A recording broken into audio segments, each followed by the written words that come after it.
Good afternoon. We are the Group 4 and we will be presenting to you our topic, the space allocation.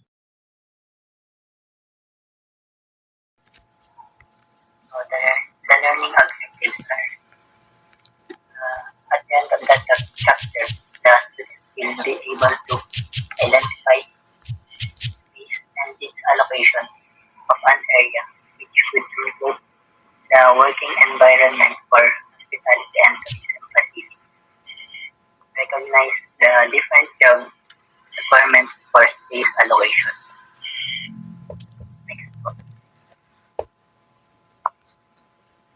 This emphasize the importance of space planning in organizing and allocating areas to accommodate furniture, fixtures, and equipment. The goal, of, the goal is to ensure that these elements work harmoniously together while meeting and needs of users, includes visitors and workforce. Effective space allocation balance utility, comfort, and beauty while remaining functional over time. Examples: hotel lobbies. A well-planned hotel lobby has designated areas for check-in, counters, sitting space, and decorative elements, ensuring a welcoming and efficient environment for guests. Second is restaurant. Proper spaces allocation allow for an organized dining area, kitchen, and service pathways, enhancing both customers' experience and staff efficiency. Third is airport terminals. Space planning and airports include separate area for check-in, waiting for lounges, security checks, and boarding gates, optimizing passenger plan. Conference hall. These spaces are arranged to accommodate seating, a stage of AV equipment, ensuring that attendees can participate comfortably. Next po.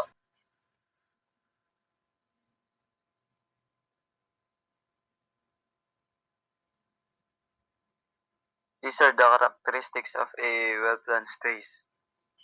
Uh, First one is efficient and effective space utilization.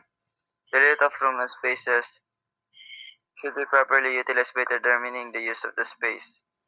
Appropriate ambience. The sets of the mood of space of a room. Major sectors of the hospitality and tourism industry. First one, accommodation, lodging, front of the house, catering and conference, food and beverage, entertainment and recreation. Next.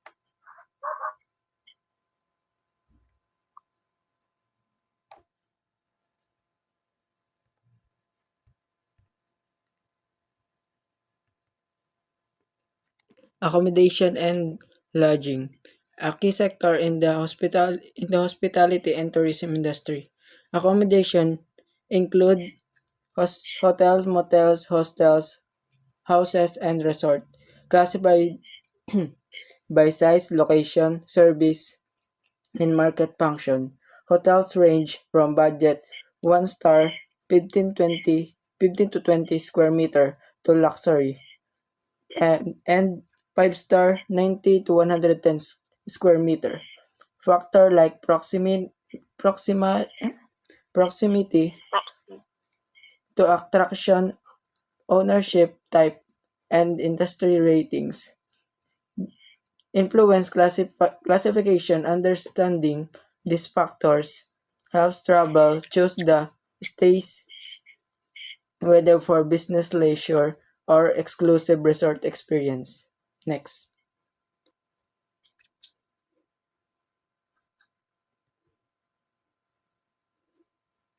We're exploring the front of the house and lodging facilities in the hospitality industry. The front of the house includes key areas like the lobby, which sets the first impression, the registration desk for check-in, check-out, and essential washrooms facilities. Lodging facilities take up 50 to 60% of a hotel total floor area and are categorized by bed type, size, and luxury. For example, a star hotel may have a double rooms of 18 square meter and single room of 15 square meter. This element ensure guests from comfort, convenience, and satisfaction. Next.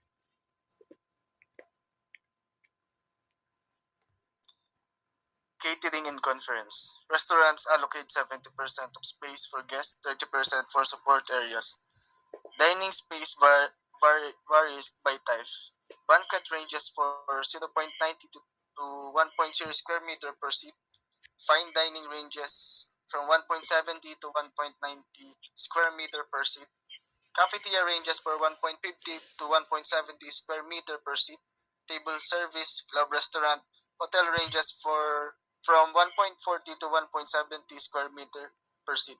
Formal dining ranges from 1.90 to 2.0 square meter per seat. Coffee shop ranges from 1.40 to 1.70 square meters per seat. Cocktail loan ranges from 1.40 to 1.70 square meter per seat. Next.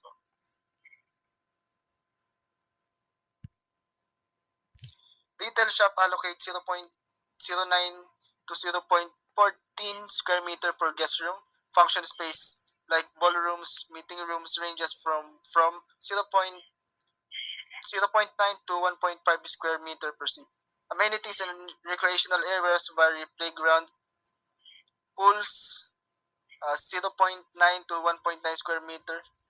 Administrative office takes 0.1 to 0.% of total hotel areas. Employee facility are crucial for staff motivation and efficiency. A locker room, washroom, or restroom. This serves as an area for staff to keep their things washed and relieve themselves. This requires at least 0.01 to 0.90 square meter per employee. Cafeteria, uh, as mentioned in the food preparation section, this area is measured by 0.16 meters to 0.70 square meter per 200 to 7,500 meals per day. However, at large sizes usually defending shifting of staff allocating about 0.01 square meter per employee is recommended. Uh, Uniform issuing, this is a place where uniform are distributed to the staff. This requires about 0.01 square meter per employee. Next po.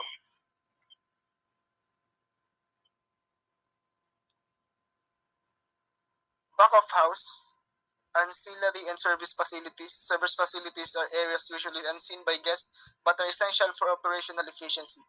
These are includes swimming pool, filtration plant, pump house, kitchen, and more. Allocates space for essential but mess tasks. Tasks up to 10% to 15% of total floor area. Receiving platform range from 9.30 to 23 square meters for efficient goods handling. Housekeeping facilities ensure cleanliness and order tulad ng laundry area 0.01 square meters per guest room. For washing and ironing, line storage 0.01 square meter per guest room for cleanliness. Guest laundry 0.07 to 0.14 square meter for guest room for dirty line collection. Maintenance and miscellaneous area support hotel operation and hygiene. Storage allocation include meeting room storage and general hotel storage. Staff areas include lockers, restroom, cafeteria, lounges, and uniform issuing. Essential service facilities take up to 10 to 15% of total floor areas. Next po.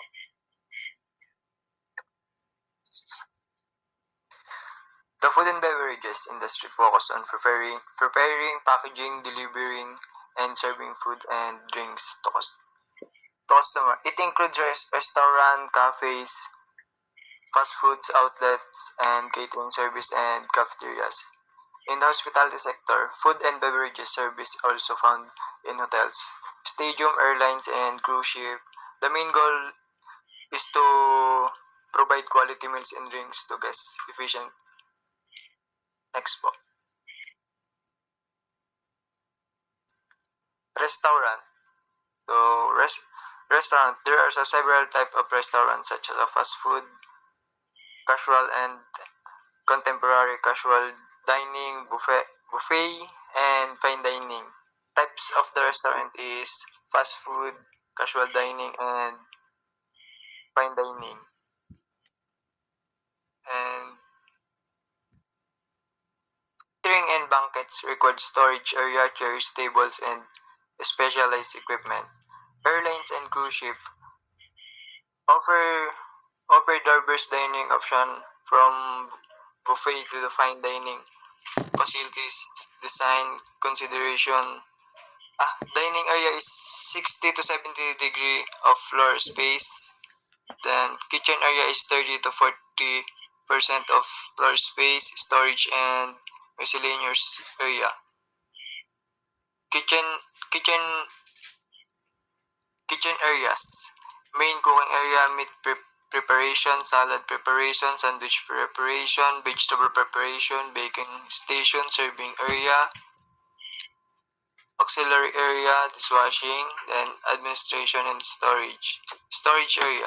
Food storage is 35 to 40% kitchen of space. Refrigerated storage is 0.42 to 0.70 cubic meters per 100 meals. Dishwashing area is accurate 60% for clean dishes and 40% for soiled dishes. So, recreational facilities come into many forms from peaceful spas to large sports stadium. This place can be public or private, and their main goal is to entertain visitors. Even if entertainment is not the main reason for travel, it is play an important role in making a trip enjoyable. In many cases, entertainment venues like amusement park, theater, or sport arenas are the main reason people visit location. Next na.